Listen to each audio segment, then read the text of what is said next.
우리 욥기 42장,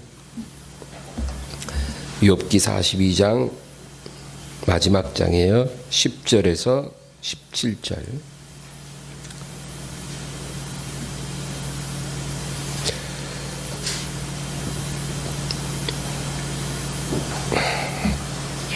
(10절에서 17절) 합독합니다. 욥이 그의 친구들을 위하여 기도할 때 여호와께서 욥의 곤경을 돌이키시고 여호와께서 욥에게 이전 모든 소유보다 갑절이나 주신지라. 이에 그의 모든 형제와 자매와 이전에 알던 이들이 다 와서 그의 집에서 그와 함께 음식을 먹고 여호와께서 그에게 내리신 모든 재앙을 관하여 그를 위하여 슬퍼하며 위로하고 각각 캐시타 하나씩과 금고리 하나씩을 주었더라. 여호와께서 욥의 말년에 욥에게 처음보다 더 복을 주시니 그가 양 14,000과 낙타 6,000과 소 1,000결이와 암나귀 1,000을 두었고 또 아들 7과 딸 3을 두었으며 그가 첫째 딸은 여미마라 이름하였고 둘째 딸은 그시아라 이름하였고 셋째 딸은 게렌합북이라 이름하였으니 모든 땅에서 욥의 딸들처럼 아리따운 여자가 없었더라. 그들의 아버지가 그들에게 그들의 오라비들처럼 기업을 주었더라. 그 후에 욥이 140년을 살며 아들과 손자 4대를 보았고 욥이 늙어 나이가 차서 죽었더라. 아멘. 이 욥이라는 인물은 아마도 아브라함과 동시대였던지 또 그보다 조금 더 이른 시대를 살았다고 추정이 되는데요. 이 욥기는 참으로 중요하고도 어려운 책입니다.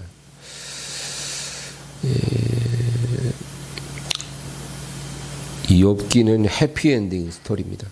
그래서 많은 일들이 일어났지만 마지막에는 아주 행복하게 끝나죠. 그리고 하나님께서 이 욥의 모든 고난을 돌이키시고 회복시키고 특별히 갑절의 소유를 주셨더라. 여러분, 뭐 가난한 사람 갑절의 소유가 얼마 되겠냐마는 욥은 거부였거든요. 며칠 전 타계한 이건희 회장처럼 거부인데 그 거부의 갑절을 허락하셨다. 대단합니다. 특별히 오늘 우리가 읽은 본문에 10절에 보면 욥이 그의 친구들을 위하여 기도할 때 여호와께서 욥의 곤경을 돌이키셨다. 그렇게 말하거든요. 이 구절이 참 의미심장해요. 우리가 하나님과의 관계 회복이 제일 우선이죠. 하나님과의 관계 회복, 그의 키는 회개입니다. 회개가 하나님과의 관계를 여는 문이에요. 열쇠예요. 그런데 사람들이 회개를 했다고 말을 하지만 하나님이 인정하는 회개를 하지 않습니다. 하나님이 인정하는 회개를 해야 돼요. 그 회개가 하나님과의 관계를 회복하는 겁니다. 여러분, 욥은 의인이거든요. 여러분, 죄인은 회개하기가 쉽지만 의인은 회개하기가 힘들어요. 의인에게 어떤 고난이 다가오면 의인은 회개하기보다는 억울하다는 생각을 해요. 억울하다. 그렇죠? 교회 일주일에 5번씩 나오고 하루에 기도 3시간씩 하고 일주일에 3번씩 전도 나가고 그리고 자신의 모든 시간과 물질로서 어려운 사람 도와주고 이렇게 사는 사람이 있다면 의인이에요. 의인. 하나님 보실 때 훌륭한 사람이. 그런데 그 집안에 막 풍비박산이 나요. 모든 게 다 깨져버려요. 그러면 그 사람이 하나님 앞 바로 회개가 될까요? 그렇지가 않다는 거예요. 어떻게 나에게 이런 고통을 주십니까? 억울한 마음이 들어요. 하나님 너무 아세요. 제가 나를 위해 살지 않고 주를 위해 살아는 거 아시잖아요. 그런데 어떻게 이런 일이 일어날 수 있어요? 회개보다는 억울함을 하나님 앞에 토로하게 돼 있단 말이죠. 욥기가 바로 그런 내용이에요. 그런데 욥이 억울하다 할 때는 아무 일도 안 일어나요. 그런데 욥이 회개하는 상황이 변하기 시작해요. 욥기 우리 마지막 42장의 6절 한번 읽어볼까요? 그러므로 내가 스스로 거두어드리고 티끌과 재 가운데서 회개하나이다. 폭풍우 가운데 하나님을 만나고 욥이 이렇게 고백을 하는 거예요. 내가 회개하나이다. 진정으로 이 죄인이 회개합니다. 거두절미하고 뭐 억울하네 뭐하네 이런 거 다 벗어버리고 내가 티끌과 재 가운데서 회개합니다. 그렇게 고백하니까 하나님이 욥을 회복시키기 시작해요. 그러므로 여러분 이유불문하고 하나님과의 관계 회복의 열쇠는 회개다. 하나님과의 관계가 회복이 되면 그 다음에 사람과의 관계가 회복이 돼야 돼요. 그게 순서죠. 그런데 욥이요 사람과의 관계 회복하는 게 쉽지가 않아요. 왜냐하면 자기를 위로한답시고 찾아온 친구들이요 욥을 더 고통스럽게 했거든요. 정말 이제 삶의 소망이 없는 욥을 갈갈이 찢어놨어요. 그 친구들이 위로한답시고 마음을 찢어놨어요. 그러니까 욥이 그들을 용서하기가 쉽지가 않은 거예요. 그런데 오늘 본문에 보면 10절에 욥이 그의 친구들을 위하여 기도할 때 여호와께서 욥의 공경을 돌이키시고 여호와께서 욥에게 이전 모든 소리보다 갑절이나 주셨더라. 그래서 사람과의 관계 회복도 우리가 이루어야 한다는 거죠. 그들을 위해 축복해 줄 수 있어요. 하나님과의 관계가 회복이 되고 영적으로 편안해지기 때문에 그것도 가능해요. 나를 힘들게 했던 사람들 그들을 용서하고 그들을 위해 기도할 수 있을 때 하나님이 욥을 완벽하게 회복시켜 주셨더라. 특별히 갑절의 소유를 주셨더라. 저는 이 말씀을 읽으면서 이게 욥에게 무슨 의미가 있을까? 그렇죠? 여러분 우리가 물질로부터 자유하게 되는 것은 물질이 많고 적은과는 관계가 없어요. 그거는 지금 재벌들 보면 알 수 있어요. 재벌들도요 피 터져요 지금. 자기 사업의 그 주력 사업 있잖아요. 그 주력 사업의 주도권을 뺏기지 않으려고 재벌 기업들 사이에서도 피 터지는 다툼과 그런 알력이 있어요. 얼마 전에 뭐 BBQ하고 BHC인가 그 회사 간에 뉴스 난 거 보셨죠? BBQ가 업계 1위고 BHC가 2위인데 BH 회장이 BBQ를 무너뜨리기 위해서 무슨 나쁜 공작을 한 거예요. 그래가지고 그렇게 해서 그 회사를 거의 무너뜨리기 직전까지 갔는데 반전이 일어나갖고 결국 그 BHC 회장 지금 이제 수갑 차고 감옥 들어가게 생겼고 하여튼 그런 뉴스가 얼마 전에 나왔는데 그 업계 1등을 하기 위해 2등 회사가 그렇게 한다니까요. 재벌들도요. 우리 생각에는 몇 천억, 몇 조 원 있으면 더 이상 욕심이 없이 살 것 같은데 안 그래요. 아주 그냥 스트레스 때문에 그들도 막 아주 힘들어요. 그래서 물질로부터 자유한 거는 많고 적음과 관계가 없고 하나님께 자신의 생명과 삶을 온전히 맡긴 사람만이 물질로부터 자유할 수 있어요. 하나님께 완전히 다 맡긴 사람. 살든지 죽든지 흥하든지 망하든지 성하든지 쇠하든지 주님 뜻대로 하옵소서. 내 것이 아니라 주님 것입니다. 내 인생, 내 시간, 내 생애, 내 생명 다 주님 것입니다. 그렇게 완전히 맡길 수 있는 사람만이 물질로부터 비로소 자유함을 얻을 수 있다. 근데 욥은 그런 단계에 있거든요, 지금. 이제 물질이 욥에게는 의미가 없어요. 하나님이 욥을 회복시킬 때 원상복구를 시키든 갑절로 회복시키든 3배를 주시든 10배를 주시든 아니면 원래 있던 만큼의 반만 주시든 욥에게는 상관이 없는 거예요. 지금 그게 중요한 건 아니에요.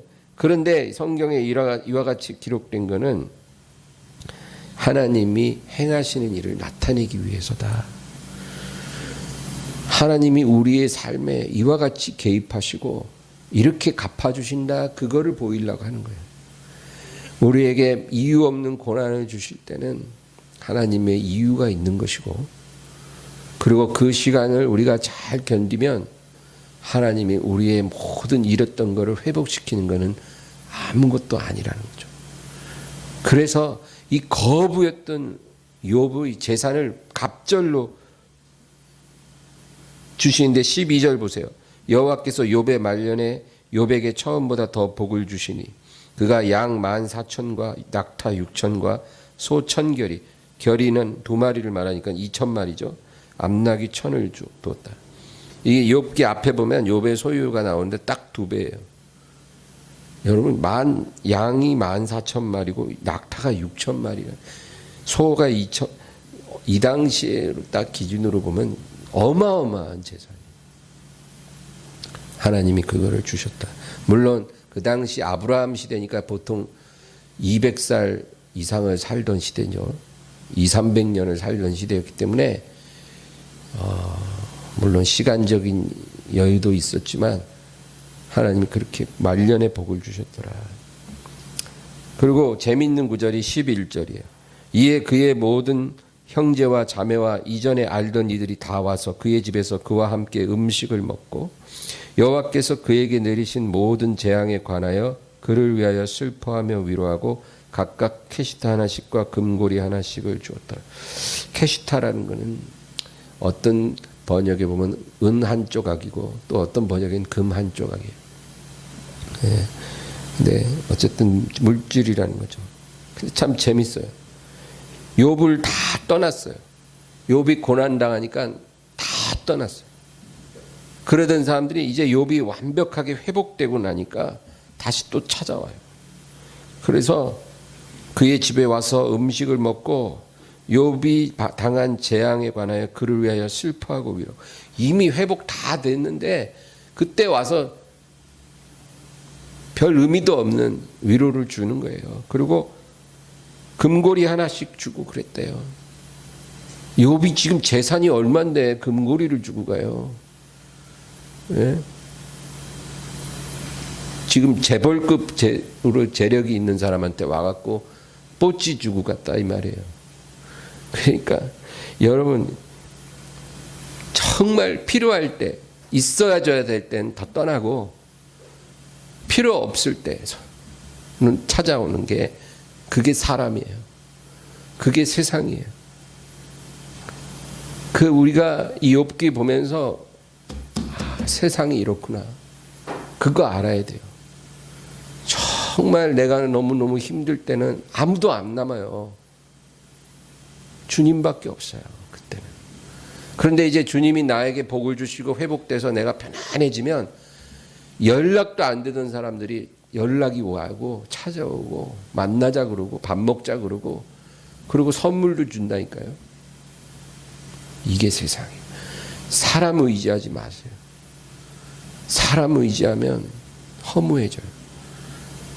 주님 바라보고 주님이 회복시켜 주시는 은혜, 그것만이 나를 세울 수 있다. 그거를 우리가 알아야 됩니다. 그리고 또 우리가 봐야 될 부분은 하나님이 이제 재산만 회복시켜 주신 게 아니라 갑절로 주신 게 아니라 자녀도 회복을 시키시는데 희한하게 자녀는 원래 욥이 7남 3녀였는데요. 이 10명 자녀가 하루 만에 다 죽었잖아요.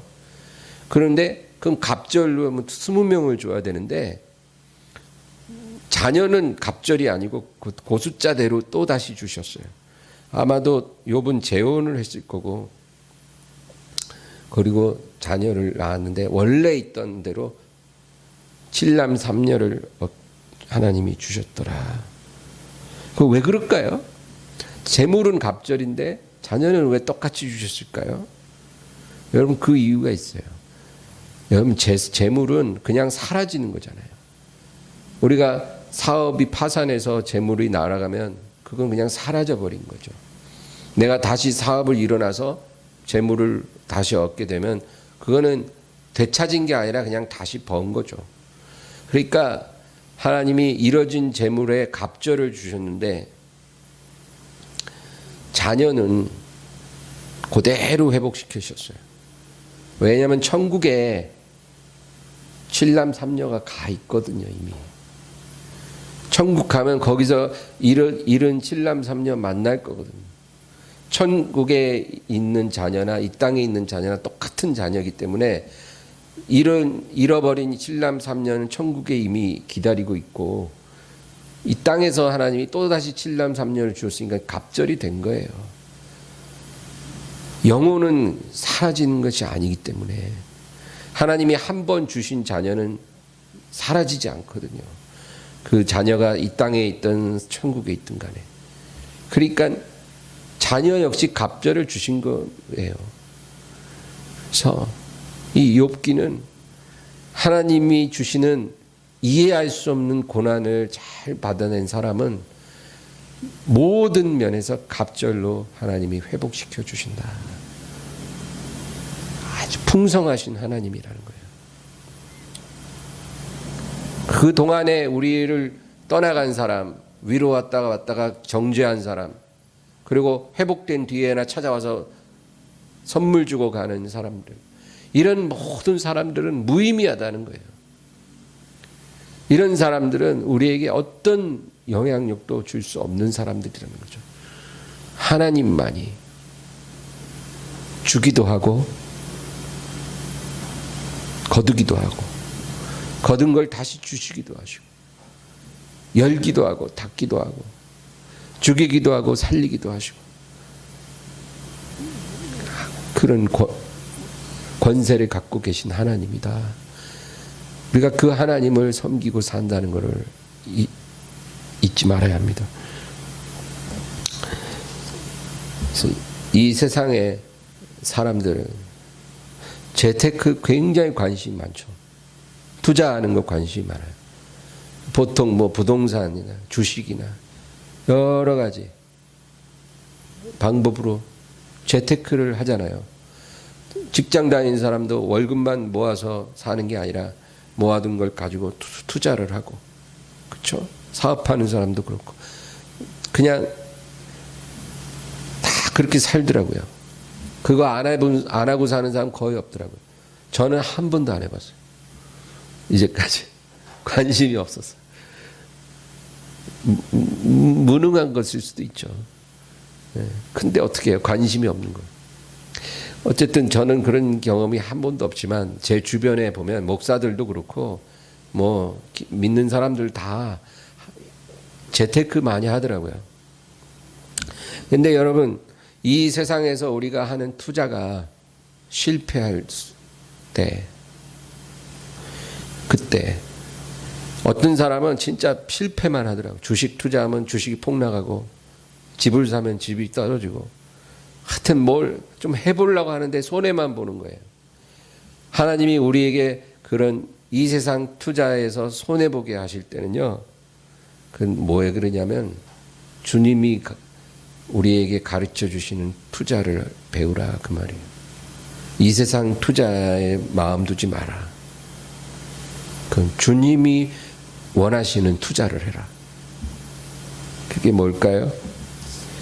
데살로니가전서 2장 한번 찾아볼까요? 데살로니가전서 2장입니다. 데살로니가전서 2장 19절에서 20절 찾으셨으면 합독합니다. 우리의 소망이나 기쁨이나 자랑의 면류관이 무엇이냐? 그가 강림하실 때 우리 주 예수 앞에 너희가 아니냐? 너희는 우리의 영광이요 기쁨이니라. 아멘. 바울의 고백이에요. 우리의 소망과 기쁨과 면류관이 무엇이냐? 주 예수 앞에 너희가 아니냐?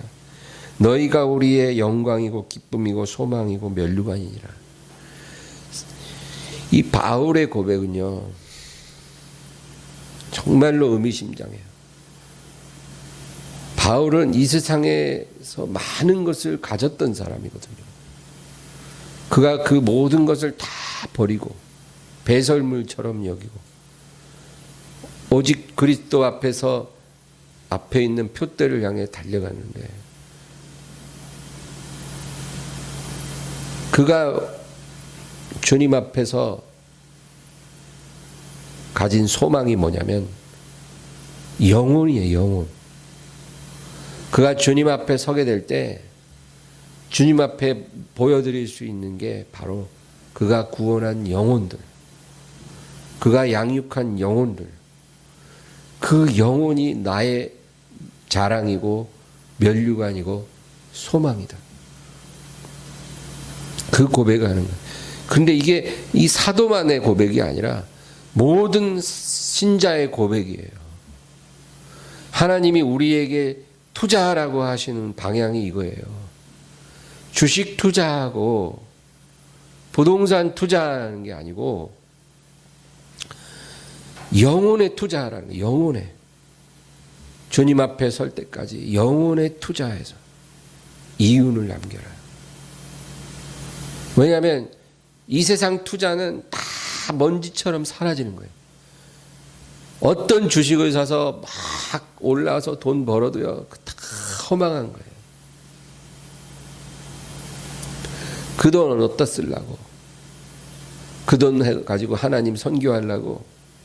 그런데 하나님이 가르쳐준 투자는 그런 게 아니고, 우리의 물질이 됐든 시간이 됐든 기도가 됐든 간에 모든 것을 바로 다이렉트로 영혼에 투자하라는 거예요. 그것이 진짜 수지 맞는 투자고 손해보지 않는 투자고, 주님 앞에 섰을 때 주님이 그 셈을 잘 쳐주는 거예요. 그게 진짜 재테크예요. 천국에서 우리가 영원히 사는데 그때 우리의 모든 삶의 질을 결정하는 진정한 투자가 바로 그거예요. 이 땅에 있을 때 영혼에 투자하는 거.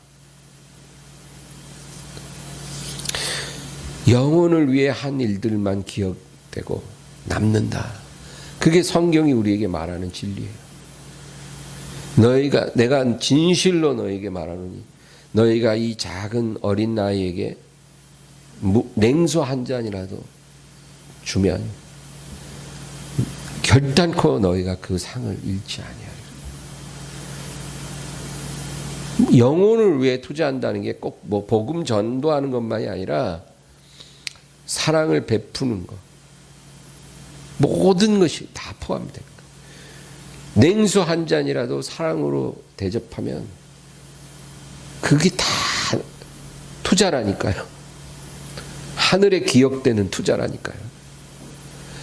뭘 바라고 한다는 의미는 아니지만 하나님이 셈을 해주시는 투자예요. 그게. 그러니까 그거에 투자하라 그거죠. 시간이 있거든 그 시간을 투자하고, 물질이 있거든 그 물질을 투자하고, 어떤 능력이나 재능이 있거든 그거를 거기 투자하라. 기도도 투자예요. 하나님 앞에 기도로 섬기면 누군가를 위해 기도하고 교회를 위해 기도하고 하나님 나라를 위해 기도하면 그것도 투자예요. 그게 다 영혼을 위한 투자고 기억됨이 된다. 내가 갇혔을 때 너희가 와서 나를 찾아보았고, 내가 배고플 때 나를 먹여주었고, 내가 목마를 때 마셨고, 내가 헐벗었을 때 입혔고, 내가 병들었을 때 와서 나를 보았느니라. 주여 우리가 언제 그랬나이까. 너희의 삶 속에 너희가 그런 일들을 행한 것, 그것이 바로 나에게 한 것이었다. 이것도 마찬가지. 그게 주님이 인정해 주신 투자였다니까요. 주님을 보고 한 게 아니라 그냥 사람에게, 영혼에게 우리가 선행을 베푼 건데, 그게 주님께 한 것이 되고 진정으로 기억됨이 된다는 거죠. 이 투자를 하라, 그 얘기예요. 여러분, 우리 예수 믿는 사람은요, 그냥 무늬만 크리스찬 되면 안 돼요. 예수님을 모셨기 때문에 예수님의 길로 걸어가는 게 크리스찬이에요. 오늘 우린 욥기를 통해서 많은 것을 얘기했는데, 특별히 투자에 관한 것 기억하시기 바랍니다. 하늘의 상급을 위해서 투자하고 영혼에 투자하라. 이것이 정말로 하나님이 기뻐하는 삶이다. 그 기억하면서 우리 기도해야 하겠습니다. 우리 주여 세 번 부르 기도합니다. 주여, 주여, 주여.